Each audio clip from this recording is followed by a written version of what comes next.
mesmo que o programa estivesse sendo utilizado para dar uma informação inexata à Fazenda, e mesmo que não houvesse a sonegação fiscal, a simples utilização desse programa já estaria consumando o crime. Não é só isso. Basta que eu divulgue o programa de processamento.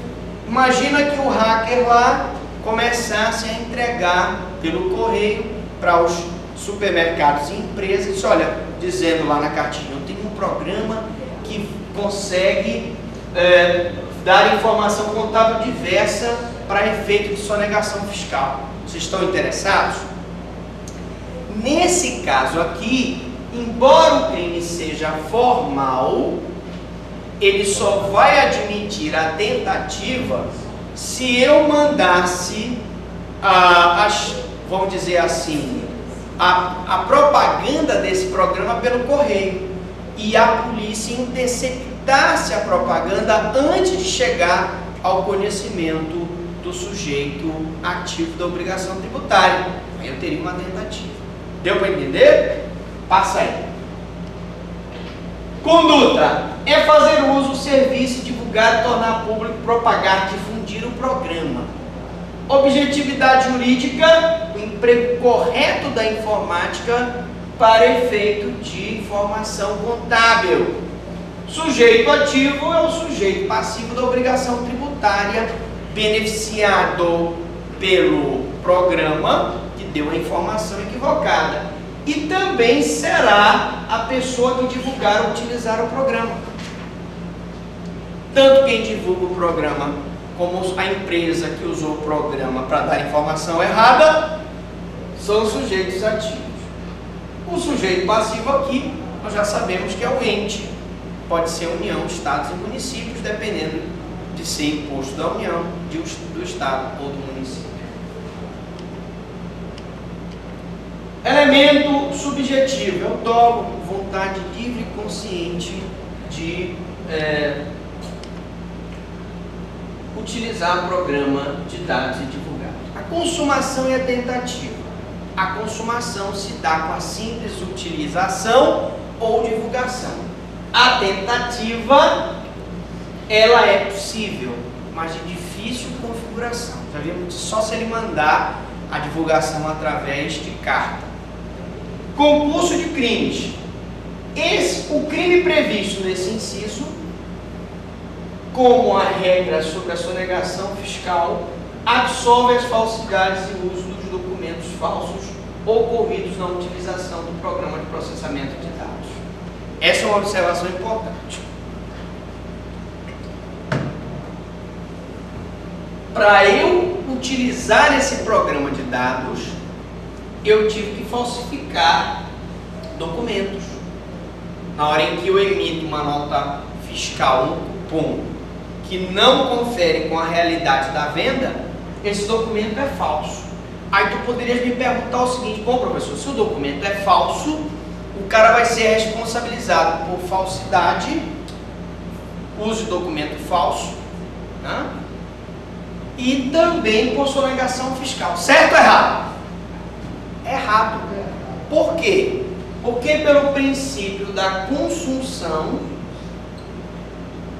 o crime meio absorve o crime fim. Qual é o crime meio aqui? Falsidade. Qual é o crime fim? Sonegação. Ora, nesse caso, a falsidade é absolvida pelo crime fim, que é a sonegação. Cuidado, que isso aqui com certeza é pergunta de prova. Agora o momento especial da nossa aula. Momento especial. As agravantes especiais. Essas agravantes especiais estão previstas no artigo 12. Naqueles crimes previstos no artigo 1º e 2º da lei de sonegação fiscal, eles vão ser, a pena dele vai ser agravada de 1/3 até a metade, se, presta atenção, se o crime for praticado, por exemplo, quando ocasionar grande dano à coletividade. No caso dessa empresa que vendia cerveja, que o governador deu incentivo, se a empresa, por causa desse acordo com o governador, começar a sonegar um imposto e causar um prejuízo ao Estado de 600 milhões de reais, esse prejuízo causa grande dano à coletividade. Causa. O Estado não vai deixar de construir escola por conta disso, não vai deixar de construir hospitais, pontes, etc. Então, essa empresa que sonegou, ou melhor, os diretores da empresa, quando responderem por esse crime, vão ter uma agravante de 1/3 à metade. Ponto número 2. Se o crime for cometido por servidor público no exercício de suas funções, atenção, o servidor público no exercício da função que sonega o imposto vai ter um agravamento da pena de 1/3 à metade. E finalmente, se o crime for praticado em relação à prestação de serviços ou ao comércio de bens essenciais à vida ou à saúde. Caso, por exemplo, de uma farmácia que trabalha com bens essenciais à vida e à saúde, que é um remédio, e que começa a sonegar imposto. Essa farmácia vai ter um agravante na sua pena. Para terminar a nossa aula, eu gostaria de falar dos crimes praticados por funcionários públicos. Primeiro, constitui crime funcional contra a ordem tributária, além dos previstos no Decreto-Lei 2.848, de 7 de dezembro de 40, Código Penal, as seguintes condutas: extraviar livro oficial, processo fiscal, qualquer documento de que tenha a guarda em razão da função, sonegá-lo ou inutilizá-lo total ou parcialmente, acarretando pagamento indevido ou inexato de tributo ou contribuição social. Se o auditor fiscal some com um livro de uma empresa com o objetivo que essa empresa sonegue imposto, nós vamos ter crime de sonegação fiscal previsto no artigo 3º, inciso 1º. Agora, detalhe, não incide aí aquela causa de aumento de pena por ele ser funcionário público, porque eu teria, nesse caso, um bis in idem. Ou seja, eu estaria punindo ele por ele ser funcionário público, extraviar o livro, 2 vezes. Uma pela conduta prevista no artigo 3º, inciso 1º, e outra pela conduta prevista no artigo 12, inciso 2º. Quando eu tenho o mesmo fato sendo punido 2 vezes, eu tenho um bis in idem.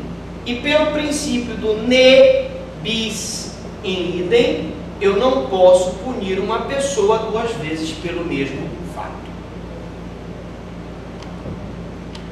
Outra questão muito importante: exigir, solicitar ou receber para si ou para outrem, direto ou indiretamente, ainda que fora da função antes de iniciar o seu exercício, mas em razão dela, vantagem devida, ou aceitar a promessa de tal vantagem para deixar de lançar ou cobrar tributo ou contribuição social, ou cobrá-los parcialmente. Pena de reclusão de 3 a 8 anos e multa. É o caso do fiscal que vai na empresa e diz assim: olha, não queres pagar o tributo? Me dá aí R$1.000 de propina que eu não cobro nada, não vou te autuar. Essa conduta aqui, ela se confunde com a concussão do Código Penal. Mas, professor, por que eu não enquadro na concussão? Porque pelo princípio da especialidade,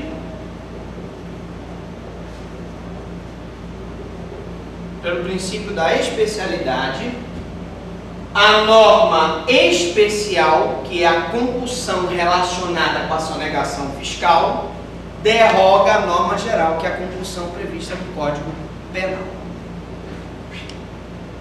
E, finalmente, patrocinar, direto ou indiretamente, interesse privado perante a administração fazendária, valendo-se da qualidade de funcionário público, pena de reclusão de 1 a 4 anos e multa. Nesse caso, nós temos aqui a advocacia administrativa. A advocacia administrativa também é crime previsto contra a administração pública no Código Penal. Contudo, eu não aplico a advocacia administrativa, porque pelo princípio da especialidade, essa advocacia administrativa na lei de sonegação derroga a advocacia administrativa prevista nos crimes contra a administração pública do Código Penal. Alguma dúvida? Alguma pergunta? Por favor, a advocacia administrativa, ela revoga a